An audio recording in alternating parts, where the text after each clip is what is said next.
இப்போ பரிசுத்த ஆவி நமக்குள்ளே இருக்கிறார். நம்ம ஒரு பாவம் செய்துட்டோம். நான் சொல்லது பாவம் செய்துட்டோம்னா பிளான் பண்ணி செய்யக்கூடிய பாவத்தை சொல்லலை. ஏதோ தெரியாமல் என்ன தெரியுமா செய்துட்டோம், அறியாமல் தெரியாமல் ஒரு பாவம் செய்துட்டோம். இப்போ ஆவியானவர் உடனே வீட்டை காலி பண்ணிடுவாராம். வீடுன்னு என்னது, நம்முடைய சரீரமாகிய நம்முடைய இருதயமாகிய வீட்டை உடனே என் பாவம் பண்ணிட்டான் அப்படின்னு வீட்டை காலி பண்ணிடுவாரா? இப்படி வீட்டை காலி பண்ணிட்டு விலகிடுவார். வீட்டை காலி பண்ணியாச்சுன்னா அதுக்கு ஒரு என்ன நிலைமை நடக்குன்னு தெரியுமில்ல.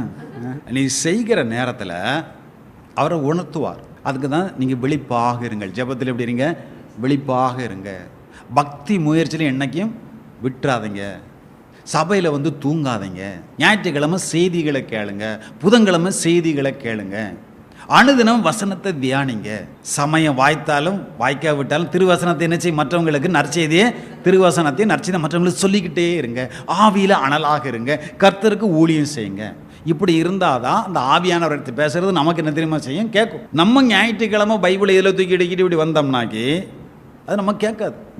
இங்கே என்ன தெரியுமா செய்யும், இங்கே ஆவியானவர் அப்படி நம்ம இருந்தாலும் நாம் அறியாமல் தெரியாமல் சில காரியங்களை நாம் செய்திருந்தாலும் ஆவியானவர் உள்ள இருந்து என்ன தெரியுமா செய்வார், அவர் எதிர்க்கப்படுகிறார், துக்கப்படுகிறார். ஒரு குறிப்பிட்ட சூழ்நிலையில அவர் அவித்து போடப்படுகிறார். அவருக்கு எந்த விதமான செயல்பாடுகளும் செய்ய முடியாதபடிக்கு நம்ம என்ன தெரியுமா செய்கிறோம், இந்த பாவங்கள் வருகிற நேரத்தில் ஏதோ ஒரு சூழ்நிலையில் அவர் நம் மூலமாக என்ன தெரியுமா செய்கிறாரு, பாதிக்கப்படுகிறார்.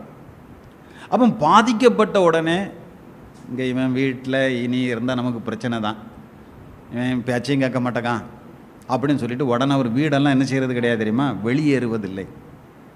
உதாரணமாக தாவீது பாவம் செய்துடுறாரு பத்சேபாள் விஷயத்தில்.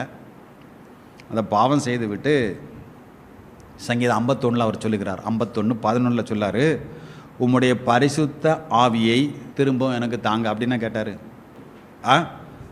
உமது பரிசுத்த ஆவியை திரும்பவும் தாரும் என்று அவர் கேட்கல. உம்முடைய பரிசுத்த ஆவியை என்னிலிருந்து என்ன செய்யுங்க, எடுத்து கொள்ளாமல் இரும் அப்படிதான் சொல்றாரு. இவர் செய்த உடனே அவர் உடனே எல்லாத்தையும் காலி பண்ணிட்டு அவர் என்ன தெரியுமா செய்யல, போகலை. போயிருந்தா தான் இவர் கேட்டிருக்கேன், திரும்ப எனக்கு என்ன செய்யுங்க தாங்க அப்படின்னு.